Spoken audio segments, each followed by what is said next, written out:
یہ جو آج میٹنگ ہوئی ہے میں سمجھتا ہوں سب سے پہلے تو خوش آئند اس حوالہ سے ہے، اور یہ اتنی خفیہ رکھی گئی کہ کسی کو پتہ ہی نہیں لگ سکا، بلکہ لاسٹ منٹ میں لوگ یہاں پر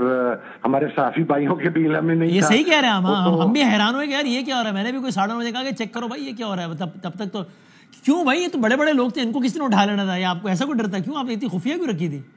نہیں، اٹھا نہیں لینا تھا اصل میں وسیم بھائی۔ میٹنگ سے پہلے ہمیشہ کچھ اس قسم کی فضا بنا دی جاتی ہے کہ جس کی وجہ سے ہم جو مین مقاصد اچیو کرنا چاہتے ہیں اس کے اندر دوبارہ نئی ہرڈلز کھڑی ہو جاتی ہیں۔ میں یہ سمجھتا ہوں کہ آج کی میٹنگ ایک بلاک بسٹر میٹنگ تھی، اور جو مشترکہ اعلامیہ سامنے آیا ہے اس starting veering point for the government جی۔ یعنی کہہ سکتے ہیں کہ اپوزیشن کی سیاست کے حوالے سے ایک بریک تھرو ہو گیا ہے، یہ کہہ سکتے ہیں؟ جی بالکل، میں ظاہر اس میٹنگ میں شامل رہا ہوں، اور اس کے اوپر جو تمام پوائنٹس ہیں اس کے اوپر مکمل اتفاق رائے ہے۔ اس چیز کے اوپر بھی ایون اتفاق رائے ہے کہ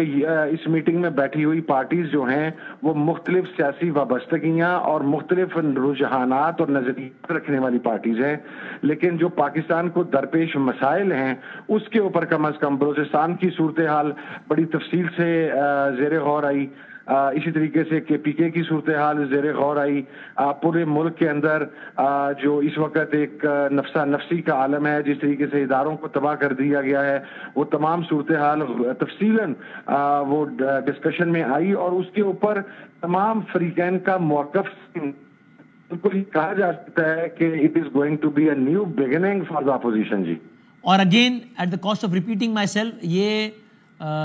سڑکوں پر بھی یہی جماعتیں اسی شکل میں مشترکہ طور پر آ سکتی ہیں، وہ وقت زیادہ دور نہیں ہے، یہ میں اگر کہوں تو ٹھیک ہے یا غلط ہے؟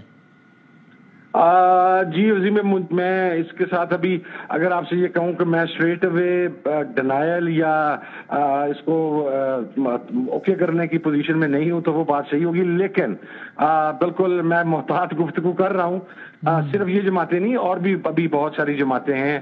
وہ جب آپ کے سامنے آئیں گی تو ظاہر ہے جب حکومت کے سامنے چیزیں رکھی جائیں گی اور حکومت نہیں مانے گی تو پھر آپ کے پاس being a political worker, being a political party,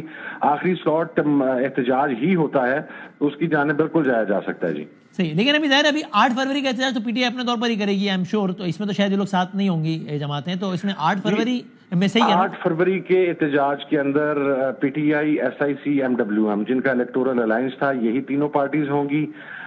باقی دیکھیں اعلامیہ کے اندر تمام سیاسی قیدیوں کی فوری رہائی کا مطالبہ بھی کیا گیا ہے، تو وہ بشمول عمران خان صاحب نظر جو گہری نظر رکھتے ہیں وہ خود سمجھ، بشمول عمران خان صاحب سر تمام سیاسی قیدی۔ عمران خان صاحب سیاسی قیدی ہیں سر؟ میں عمران خان کو سب سے بڑا سیاسی قیدی سمجھتا ہوں نا سر۔ اعلامیہ کے تمام دستخط کنندگان خان صاحب کو سیاسی قیدی سمجھتے ہیں؟ میرا نہیں خیال کہ کوئی ایسا آدمی ہے جو نہ سمجھتا ہو۔ مثلا اعلامیہ کے اندر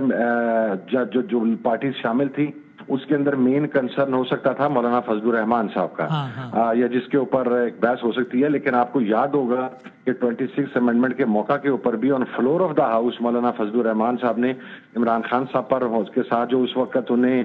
سولیٹری کنفائنمنٹ میں رکھا گیا تھا، اس کی شدید الفاظ میں نہ صرف مذمت کی تھی بلکہ ان کے پارٹی کے تمام لوگوں تک ایکسس دینے کی اور ان تمام چیزوں کا انہوں نے اعادہ کیا تھا۔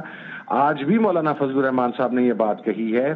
کہ میرے لیے سب سے تکلیف دہ امر یہ ہوتا ہے جس وقت کسی بھی سیاسی جماعت کے کارکنان کو ٹارچر کیا جاتا ہے، انہیں اٹھایا جاتا ہے، انہیں کڈنیپ کیا جاتا ہے، اور یہ بات انہوں نے اکراس دا بورڈ تمام پولیٹیکل پارٹیز کے حوالہ سے کی تھی۔ اور بالخصوص خان صاحب کے حوالے سے کوئی بات کیا مولانا صاحب نے؟ نہیں، خان صاحب کا جو میسج تھا مولانا صاحب کے لیے جو پاکستان تحریک انصاف کی قیادت کو دیا گیا تھا اس کے حوالے سے بات چیت ہوئی، اور اس بات کو یہ جو ڈیولپمنٹ ہے اس کو بھی تسلی بخش قرار دیا گیا کہ آج سے 1 سال پہلے 2 انتہاؤں کے اوپر تھے، پاکستان تحریک انصاف اور JUIF، بالکل ایک دوسرے کے اپوزٹ کھڑے تھے، تو جو اس قسم کی جو ملاقاتیں تھیں، جو آج کی ملاقات ہے اس کو ایک خوش آئند اس حوالے سے بھی قرار دیا گیا کہ کم از کم کہاں ایک دوسرے کی شکل دیکھنے کے روادار نہیں تھے، کہاں ایک دوسرے سے بات کرنے کے لیے تیار نہیں تھے، اور آج بیٹھ کے بات بھی ہو رہی ہے، کمیٹیاں بھی بن رہی ہیں، تو دس از اے پازیٹیو ڈیولپمنٹ جی۔ اللہ نظر بد سے بچائے۔ اور آخری یہ کہ وہ تھوڑی سی شرارت جاتے تھے کرو کہ آپ کو مولانا is continuing to surprise my friend mister Hamid Raza ہے نا, چونکہ آپ نے کہا تھا کہ وہ مولانا صاحب ڈچ وچ کر کے نکل جائیں گے, صحیح وہ ڈچ نہیں کر رہے بلکہ آپ کو ساتھ دے رہے ہیں, آپ خوشگوار حیرت کے سمندر میں غوطے کھلائے جا رہے ہیں مولانا صاحب, صحیح کہہ رہا ہوں حامد صاحب؟ وسیم بھائی آپ نا آپ شرارتوں سے باز نہیں آ سکتے. دیکھیں میں یہ بات میں نے 26 امینڈمنٹ سے پہلے چونکہ مجھ تک ڈائریکٹلی میسج آیا تھا خان صاحب کے حوالے سے بھی اور مولانا صاحب نے بھی میرے حوالے سے کوئی نیک جذبات کا اظہار کیا تھا, تو میں اس وقت بھی یہ امید کر رہا تھا اگرچہ 26 امینڈمنٹ کے اندر آخر کے اندر ایک دو پوائنٹس کے اوپر ہمیں اختلاف رائے تھا, لیکن اس وقت کے حوالے سے اچھی بات یہ تھی کہ ایک دوسرے کے رویے کو قبول کرتے ہوئے ہم نے اس کے خلاف گئے اور مولانا نے اس کو ووٹ کیا. تو یس ابھی میرا خیال ہے کہ اندر 10-15 ڈیز آپ کے سامنے اور چیزیں بھی جو ہیں وہ کھل کے آ جائیں گی وسیم بھائی.